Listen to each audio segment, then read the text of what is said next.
Hello students, तो क्या हाल है बच्चा party. Welcome to our classes. तो मैं आपकी खुशी दुबे आपका बहुत बहुत स्वागत करती हूँ हमारे चैनल केडी क्लासेस पर।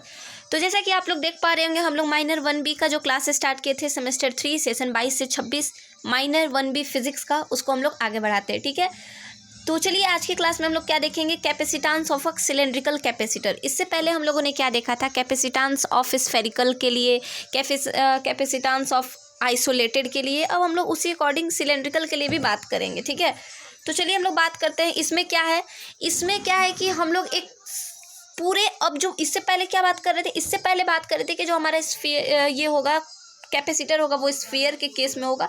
तो मीन सिर्फ इतना वाले केस का ही बात कर रहे थे, सिर्फ उसके मुंह का बात कर रहे थे। जैसे मान लीजिए ये बॉटल है तो इसका ढक्कन इस तरीके से है ना, तो सिर्फ इसी का बात कर रहे हैं। लेकिन इस केस में क्या होगा कि उसके पूरे शेप का बात करेंगे, जो ऊपर के साइड से ऐसे गोल होता है, नीचे के साइड से भी गोल होता है। ओवरऑल शेप की अगर हम लोग बात करेंगे, ठीक है, आज के उसी को बोलते हैं capacitance of cylindrical cylindrical capacitor. इसके बारे में हम लोग बात करेंगे। तो यहाँ पे दो डायग्राम दिखता है। एक डायग्राम क्या दिखता है भाई, एक डायग्राम दिखता है ये जो हमारा यहाँ पे इस अकॉर्डिंग दिख रहा है, इसका मुंह भी है, यहाँ पे भी मुंह होगा। तो इसके अंदर से भी आप देखोगे, आप कभी भी कैपेसिटर को लेना तो उसको देखोगे ना, वो पूरा अंदर से भी, मान लीजिए भाई जैसे बाहर का शेप है, ऑब्वियस सा बात है कि आपको पता है कि किसी भी चीज़ का जो शेप होता है वो अंदर जो भी आप उसके रख दो, चाहे वो कोई भी चीज़ हो, वो उस बॉडी के शेप के अकॉर्डिंग ही अरेंज रहता है। तो अगर उसको देखा जाए तो वो भी, अगर स्क्वायर है तो स्क्वायर के शेप में वो अंदर में जो चीज़ होगा अरेंज होगा, अगर सर्कल है तो सर्कल के अंदर अरेंज हो जाएगा। जिस अकॉर्डिंग उसका शेप है उसके वॉल्यूम के अकॉर्डिंग वो चीज़ ऑक्यूपाइड हो जाता है। ठीक वहाँ यहाँ पे भी वही होगा। सिलेंडर है भाई, तो सिलेंडर का अंदर वाला जो स्पेस है वो भी सिलेंड्रिकल ही होगा।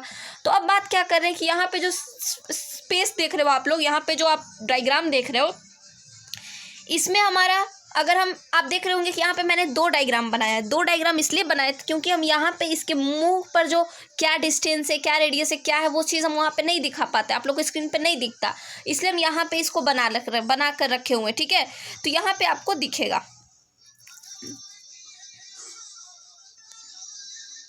तो यहाँ पे क्या दिखेगा कि हम इसके मुंह को यहाँ बनाए हुए हैं कि इनर वाले पॉइंट से लेके जिस पॉइंट पे हमको निकालना है कि उसका कैपेसिटर बाहर में कितना होगा, दैट मीन इसको P मान लिया, उसका उस पर इलेक्ट्रिक फील्ड इंटेंसिटी ऑब्वियस सा बात है होगा, चूंकि चार्ज है तो उसको हम लोग E मानेंगे, अंदर वाले को RI। क्यों? क्योंकि इनर रेडियस, बाहर वाले को आउटर रेडियस, ये दोनों मिला के हमारा रेडियाई हो गया। ठीक है, दो रेडियस है, दैट मीन रेडियाई हो गया, इनर रेडियाई आउटर रेडियाई, और ये ओवरऑल इस पॉइंट तक का आर होगा। ठीक है, तो हमको देखना है कि इनर रेडियाई और आउटर रेडियाई में क्या यहाँ पे हमको दिख रहा है। सेक्शनल डायग्राम का मतलब होता है ये जो पहले से एक डायग्राम बनाया हुआ है उसी को समझाने के लिए एक छोटा सा डायग्राम, उसके बीच किसी पार्ट का डायग्राम को सेक्शनल डायग्राम कहा जाता है। ठीक है, अब यहाँ पे हम लोग देखेंगे क्या कि जैसे एक बात याद रखिए, गॉस का जो थ्योरम है वो सिर्फ 3 से 4 एप्लीकेशन जो गॉस के लिए हम लोग पढ़े वहीं पे स्टॉप नहीं कर जाता है।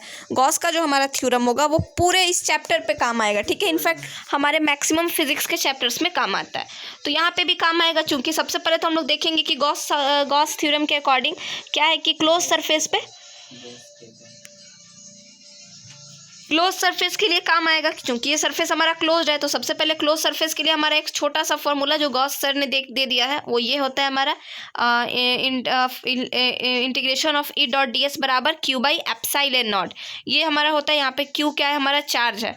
इक्वेशन दे के बनाइएगा तो आपको प्रैक्टिस करने में बहुत हेल्प मिलेगी। ठीक है, अब बात करते हैं हम लोग, ये तो हम लोग जानते हैं फाई हमारा यहाँ पे क्योंकि बट मतलब यहाँ पे हो जाएगा, लेकिन हमारा जो एरिया है, एरिया ds यहाँ लिख दिया, डेट मीन स्मॉल एरिया, जो एरिया में चेंजेस आ रहा है, चूंकि चार्ज तो भाई कैपेसिटर में चार्ज स्टोर हो रहा है, चार्ज की तो एनर्जी उसमें स्टोर हो ही रही है, तो उसके कारण उसका कुछ ना कुछ एरिया सेटअप होगा, और जो एरिया सेटअप होगा, जो एरिया में चेंजेस आएगा, दैट मीन वो इंटीग्रेशन ऑफ ds वो पूरा चेंज निकाल लेंगे हम, तो जो कि, और हमको पता है कि सिलेंडर का एरिया कितना होता है, तो 2πRL, तो सिलेंडर का एरिया 2πRL होगा, तो हमको पता है कि अगर इसको कैलकुलेट करेंगे तो हमको पता चल जाएगा 2πRL में कितना चेंजेस हो रहा है। 2πRL में क्यों? क्योंकि सिलेंडर का एरिया से, अगर यहाँ सर्कल रहता तो उसके देखते सरकमफ्रेंस से, तो हर चीज़ का अपना अपना शेप के अकॉर्डिंग, जैसे कि अभी हम आपको बताएं कि जैसा शेप रहेगा उस अकॉर्डिंग अंदर आप कोई भी चीज़ उसके वॉल्यूम के अकॉर्डिंग ऑक्यूपाइड आप लोग कर सकते हो, उसके एरिया के अकॉर्डिंग। तो यहाँ पे इक्वेशन 1 के अकॉर्डिंग हम यहाँ पे इसके वैल्यू को पुट कर दिए, ई के वैल्यू को पुट कर देने के बाद इंटीग्रेशन ऑफ EDS को वैल्यू को पुट किए, हमारा ये एक पॉइंट P पे पता चला कि इलेक्ट्रिक फील्ड इंटेंसिटी इतना है। ठीक है, अब हम लोग क्या देखेंगे, अब बात करते हैं पोटेंशियल डिफरेंस की। क्यों पोटेंशियल डिफरेंस का यूज़ कर रहे हैं? क्योंकि यहाँ पे हम लोग दो रेडियाई को लेके चल रहे हैं। एक रेडियाई पे काम नहीं चल रहा है, दो रेडियाई को देख रहे हैं। एक जो हम लोग अंदर में बात करेंगे, दूसरा जो बाहर की ओर लेके जा रहा है। तो दोनों रेडियाई की बात कर रहे हैं, तो ऑब्वियस सा बात है दोनों के बीच में डिफरेंस हमको देखना होगा कि कितना चेंजेस हो रहा है। तो उसके लिए हमारा एक फॉर्मूला था जो बहुत अच्छे से हम लोग पढ़े हुए हैं कि ये हमारा पोटेंशियल डिफरेंस का फॉर्मूला, ठीक है। अब angle between E and D R के बीच में जो हमारा एंगल होगा वो भाई क्या होगा, तो E dot D R equal to E D R. इसका हम लोग हटा दिए। क्यों हटा दिए? क्योंकि यहाँ पे एक लाइन छूट रहा है। उस लाइन को अगर आप लिखना चाहो समझने के लिए तो लिख सकते हो कि ई डॉट डी आर बराबर यहाँ पे क्या लिखा था, ई डॉट डी आर बराबर क्या लिखते हैं हम लोग यहाँ पे, तो ई डॉट डी आर बराबर मैम हम लोग लिखते हैं E D S cos theta. क्योंकि ये ई और डी आर सेम डायरेक्शन में जा रहा है दोनों। आप देखो, देखे थे ना आप डायग्राम कैसे था, कुछ इस अकॉर्डिंग था ना। ये इनर रेडियस था, ये आउटर रेडियस था, आर था, ये यहाँ तक गया मेरा, इस पॉइंट तक एक और सर्कल था। तो इस अकॉर्डिंग यहाँ पे था आर आई था, आर आई अंदर में था, आर ओ बाहर में था। तो ये हमारा रेडियस था। तो रेडियस सेम इधर ई हमारा बना हुआ था। हम दूसरा पेन चेंज कर लेते हैं। यहाँ पे याद है आपको, यहाँ पे ई बना हुआ था, तो ई भी इधर ही है, तो एरिया भी इसका इधर ही सेटअप। क्यों? क्योंकि यहाँ इस पॉइंट पे हम लोग निकाल रहे हैं, तो इस पॉइंट पे हम लोग निकाल रहे हैं, तो भाई ई भी हमारा इधर ही जा रहा है। तो इस अकॉर्डिंग हमारा दोनों सेम डायरेक्शन में, तो that is E D S cos theta बराबर 0 डिग्री। और कॉस 0 का वैल्यू 1 होता है, इसीलिए हमने यहाँ पर कॉस 0 वैल्यू नहीं लिखा, ठीक है। अब बात करेंगे हम लोग देयरफॉर v इक्वल टू, अभी हम पूरे वैल्यू को कैलकुलेट कर दिए इक्वेशन 2 के अकॉर्डिंग। अब हम लोग बात करेंगे यहाँ पे, देखिए अब बात करेंगे v का वैल्यू को। अब हम लोग कुछ नहीं, इंटीग्रेशन करते जा रहे हैं। इंटीग्रेशन करने के बाद हमारा ये टर्म आएगा जो कि लॉग के फॉर्म में आएगा। तो लॉग बेस में ई रहा है, अगर a बाई बी रहे तो इसका फॉर्मूला, सॉरी लॉग ई रहे और a बाई बी रहे, इस अकॉर्डिंग फार्मूला रहे, तो इसका फॉर्मूला होता है लॉग बेस में ई ए माइनस लॉग ई बेस फिर बी, ये होता है इसका फॉर्मूला, ठीक है। तो ये फॉर्मूला का आप यूज़ करके बना सकते हो या फिर रहने भी दे सकते हो। तो चूंकि यहाँ पे C equal to Q by B, यहाँ पे मैंने इसको यहाँ पे लिख दिया। अगर आप चाहें तो इसको ऐसे भी लिख सकते हैं, ध्यान से देखिए।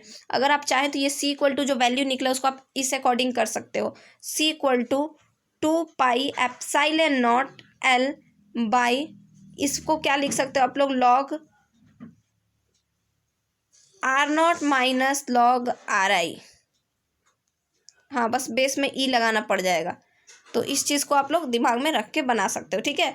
तो खैर चलिए, यहाँ पे आ गया which is the required expression, ये जो हमारा वैल्यू निकल गया। तो L four length 2 pi epsilon not an by log R not by are आई, ये हमारा वैल्यू निकल गया कैपेसिटेंस ऑफ सिलेंड्रिकल कैपेसिटर। तो याद रहे किसी भी चीज़ को मिक्स मत कर दीजिएगा कि किसका वैल्यू क्या है, उस चीज़ को ध्यान में रखिएगा। और सबसे छोटा है लेकिन ये सबसे ज़्यादा इंपॉर्टेंट है, ठीक है। ये सबसे छोटा है लेकिन ये वेरी वेरी इंपॉर्टेंट है, इस क्वेश्चन को कर लीजिएगा, ठीक है। एक और जो इसका स्टार्टिंग में हम लोग कैपेसिटर के लिए पढ़े थे वो करिएगा, पैरेलल प्लेट वाला, और एक सिलेंड्रिकल वाला जरूर करके ये दोनों जाइएगा, ठीक है। मोस्ट इंपॉर्टेंट क्वेश्चन है ये। आगे बात करते हैं एनर्जी स्टोर्ड इन कैपेसिटर क्या कहता है। किसी कैपेसिटर में एनर्जी स्टोर्ड होता है, उसी के बारे में जो हम लोग समझे थे उसको थ्योरी में थोड़ा देख लेते हैं कि the energy of a charge capacitor is the amount of work done in charging it. जितना चार्ज डालने का आप काम करोगे उतना ज़्यादा एनर्जी स्टोर्ड होगा। भाई जितना ज़्यादा खाओगे उतना ज़्यादा पेट भरेगा, और जितना ज़्यादा खाने में अपना काम लगा रहे हो, मेहनत कर रहे हो, उतना ज़्यादा आपसे काम हो रहा है। हम खाने जा रहे हैं तो वो भी एक काम ही है, पढ़ रहे हैं वो भी एक काम ही, लिख रहे हैं वो भी एक काम है। तो जितना आप खाओगे उतना आप काम कर रहे हो, और उतना काम करोगे तो उतना ज़्यादा आपका खाना होगा। तो जितना हाथ चलाएंगे उतना मुंह में खाना जाएगा, थाली में डाल के हाथ चलाएंगे। तो वही काम है कि जितना हम लोग, जैसे होता है ना कि जितना पढ़ लिखेंगे एग्जाम में उतना नंबर आएगा, चाहे बहुत लोग का नहीं भी आता है, तो ये एग्जाम्पल हम नहीं लेंगे। पर हाँ, जितना बोलते हैं ना, जितना खाएंगे, जब हद से ज़्यादा खा लोगे तो हद से ज़्यादा पेट में दर्द हो जाएगा। तो ये चीज़ हम लोग यहाँ पे कह सकते हैं, ठीक है। तो वही चीज़ यहाँ पे ये एग्जाम में शॉर्ट के लिए आता है, ठीक है। ये एग्जाम में हमारा शॉर्ट के लिए आता है। ये जो क्वेश्चन है हमारा शॉर्ट के लिए पूछा जाता है, simply energy stored in capacitor में शॉर्ट के लिए हमारा क्वेश्चन पूछता है। ये थोड़ा बड़ा है लेकिन ये एग्जाम में ये शॉर्ट के लिए आता है, ठीक है। तो आप इसको कर सकते हो, ठीक है। थ्योरी बेस्ड है, थोड़ा मैथ्स भी है, तो कुछ नहीं, इसका आप इसको कर सकते हो एग्जाम में, ठीक है। अब बात करेंगे इलेक्ट्रिक पोलराइजेशन वेक्टर क्या होता है। तो इलेक्ट्रिक पोलराइजेशन वेक्टर क्या होता है, इसको पढ़ने से पहले हम आपको थोड़ा डाइपोल मोमेंट, आपको नहीं पता होगा तो समझ लीजिए डाइपोल मोमेंट क्या होता है, ठीक है। तो इस वीडियो को खैर उतना लंबा नहीं करते, यहाँ पे एक टॉपिक को ख़त्म होने देते हैं। नेक्स्ट टॉपिक में हम लोग बात करेंगे पोलराइजेशन वेक्टर, फिर देख लीजिए आप लोग कितना जल्दी ख़त्म होने वाला है, फिर गॉस डाइलेक्ट्रिक, और फिर उसके बाद हमारा ये चीज़ यहाँ पे कंप्लीट हो जाएगा, ठीक है, गॉस लॉ इन डाइलेक्ट्रिक। तो आप देख पा रहे होंगे सिर्फ 2 टॉपिक बचा हुआ है, उसके बाद ये यूनिट कंप्लीट, फिर हम लोग अपने नेक्स्ट यूनिट में आप लोग से मिलेंगे, ठीक है। तब तक के लिए आप हमारे साथ बने रहिए। जय हिंद।